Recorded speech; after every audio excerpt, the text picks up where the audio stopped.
اس کا میری ذات پہ ایمان ہے.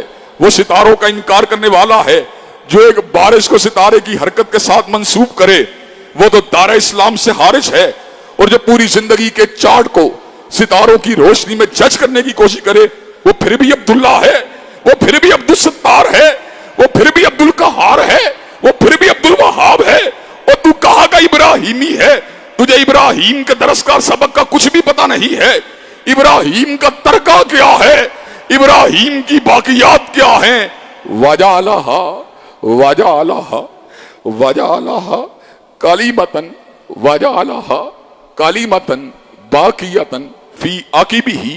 ابراہیم نے اپنے ترکے کے اندر مال و متاع کو نہیں چھوڑا, ابراہیم نے اپنے ترکے کے اندر دنیا داری کو نہیں چھوڑا, ابراہیم نے اپنے ترکے کے اندر مال و متاع کو نہیں چھوڑا, ابراہیم نے اپنے ترکے کے اندر مل و محبت کو نہیں چھوڑا. وجعلہا کلیمتن باقیتن فی عقبہ. اس نے اپنے پیچھے دعوت توحید کو ایک زندہ دعوت کی حیثیت چھوڑا ہے. ابراہیم کی کل کائنات, ابراہیم کی کل زندگی وہ اللہ تبارک و تعالیٰ کی وحدانیت کی دعوت ہے.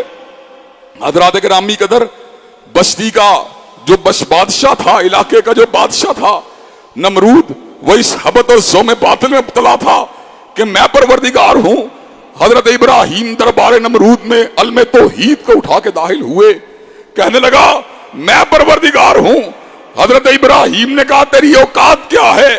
ربی الذی یحیی و یمیت, میرا رب وہ ہے جو مارتا بھی ہے زندہ بھی کرتا ہے.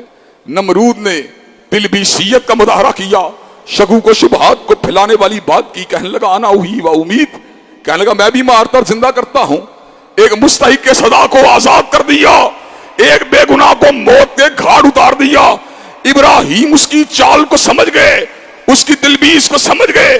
جو عالم حق ہوتا ہے وہ انبیاء کے نقش قدم پہ چلتا ہوا